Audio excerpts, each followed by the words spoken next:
The first sound was a scratch, faint, but deliberate, metal against wood. That wasn't the wind.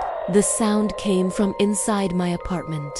My eyes stayed shut, but my mind snapped awake, painfully, vividly awake. I was in my bed, in the Chicago apartment I shared with 2 roommates, and someone else was in the house.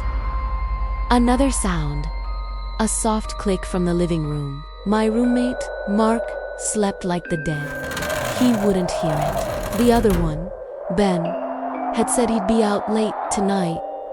Or had he actually left? I held my breath, listening. Footsteps, 2 sets. Slow, deliberate. They weren't trying to be quiet. They wanted me to hear. A memory flashed in my Monday News article I'd read last week. A break-in, just a few blocks away. The homeowner startled the intruders. He was stabbed to death. Don't move. Don't breathe. Pretend to sleep. My heart fluttered like a trapped bird, crashing against my ribs. The air thickened, pressing down on me. The footsteps stopped right outside my door. A thin blade of light sliced across the floor as the door creaked open. I focused on my breathing, steady, even, controlled. A shadow fell over my face, and then the smell hit me, metallic and sour, like old coins and damp wool. I know she's not asleep. The voice was raspy, dry, scraping through my nerves. Every muscle in me screamed to run. Don't react. Don't react. Look at her eyelids. Another voice replied, lower, calmer, almost amused. There, twitching. She's pretending. Doesn't matter, the first voice rasped. We'll handle her later.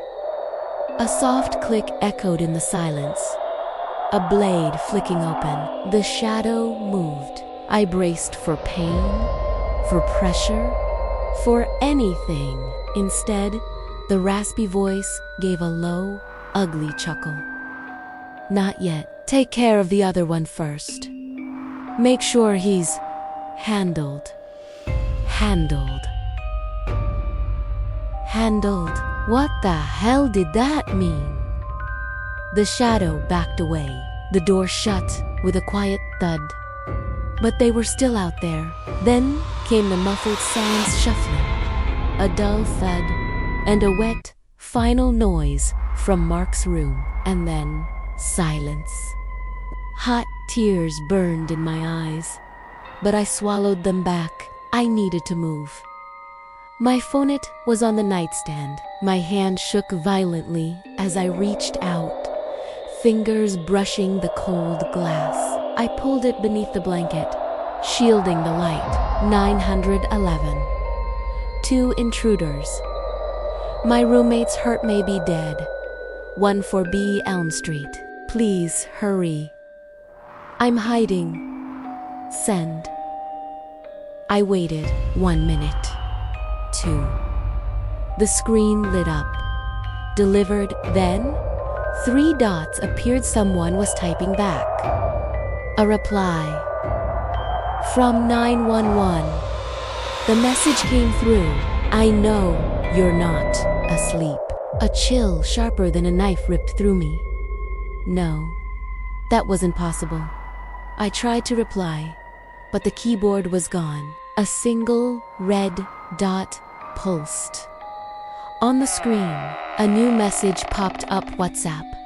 From Ben. Hey, anyone home? You guys still awake? My fingers flew across the screen. Ben, don't come home.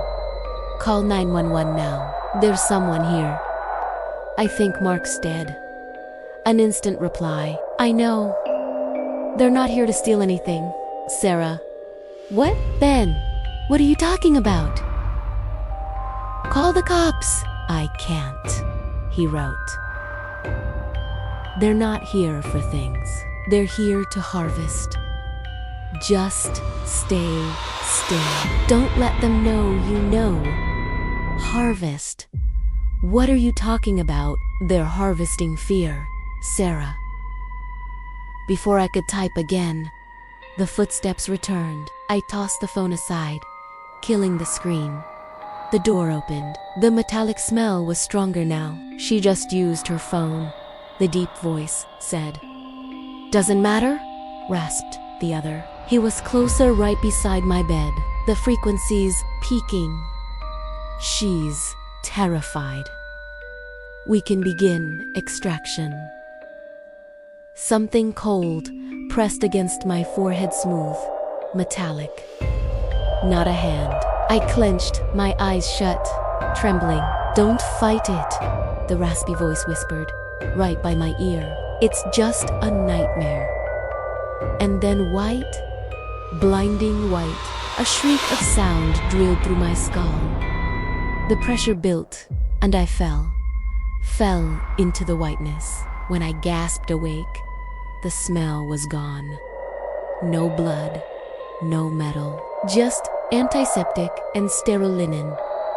I was in a white room, a hospital. An IV was in my arm. I was in a hospital gown. My heart still raced, but the terror was gone, replaced by confusion. The door opened. 2 men stepped in, doctors. White coats, masks, surgical caps. One was tall, the other short and heavyset. Ah, Sarah, you're awake, said the tall one. His voice was low, muffled and disturbingly familiar. Where am I? I rasped. What happened? There were people in my apartment. My roommate, Mark. The men exchanged glances. The short one checked a chart, his voice cold. You had an acute paranoid episode, Sarah. A severe hallucination. Ben brought you here after finding you screaming in your room. No, I shook my head, my breath quickening. No, that's not true. You were there. I heard your voices. The tall one smiled behind his mask.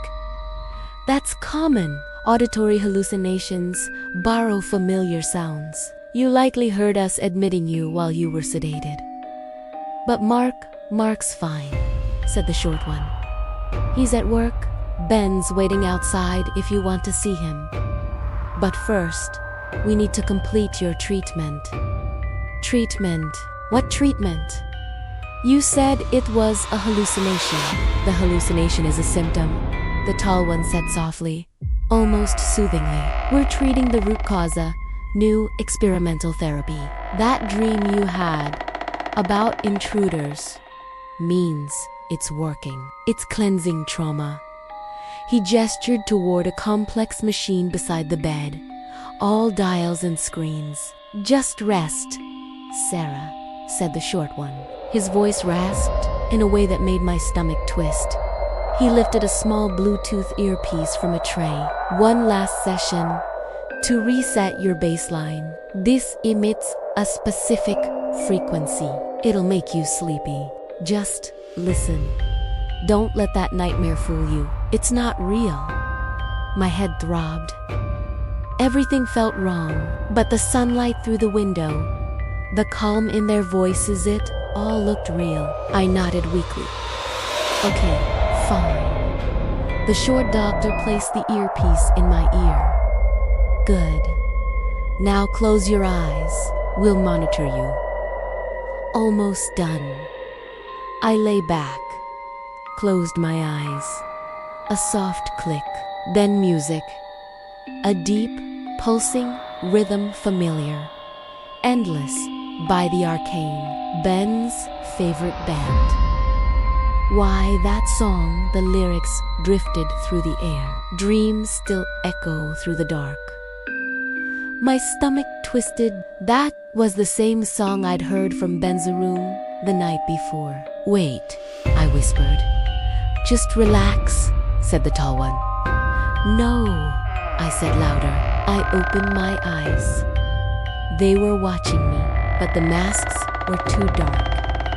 The edges of the room were melting. The sunlight turned gray, sickly. I know you're not asleep, I whispered. The tall doctor's smile vanished. The short one lunged. She's resisting. The cycle's breaking. He's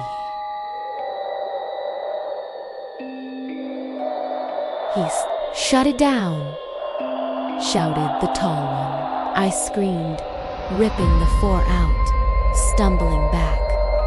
The music warped into static. The white walls dripped away like wet paint. Darkness closed in. My bedroom. I was back. In my bed. The earpiece was gone. Silence. Was the hospital a dream? Or was this one? My phone lay on the floor. I grabbed it. A new message from Ben. You came back sooner than expected. My blood turned to ice. Ben, what's happening? The hospital. The doctors. It was a dream. A dream within a dream. A failsafe. That's where they send you when you get too close to waking up. They're not doctors, Sarah. They're the two men from the living room, just dressed differently. Why? What are they doing? I told you the harvest. Harvest of what? Nightmares. Fear. You're the farm, Sarah, and I'm the overseer. My hands went numb. You're one of them. I didn't let them in. I am part of this. We all are, even Mark. Mark's dead.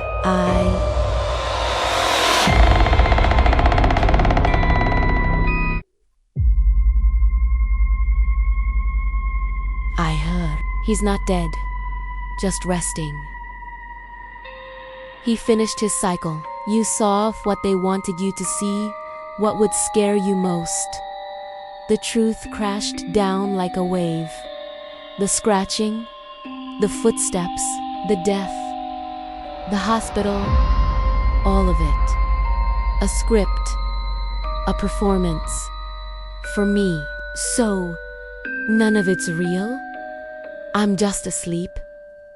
3 dots appeared. Oh, it's real.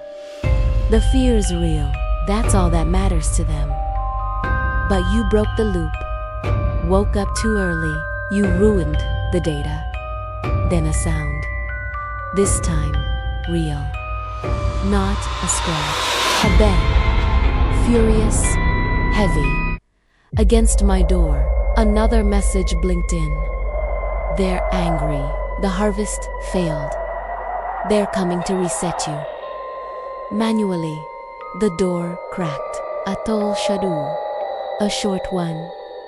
Not thieves, not doctors, just shapes. Empty, breathing darkness. What do? I typed, sobbing. Ben's final message appeared just as the tall shape reached for me, its fingers stretching impossibly long. Don't worry, you won't remember any of this. It's just a nightmare.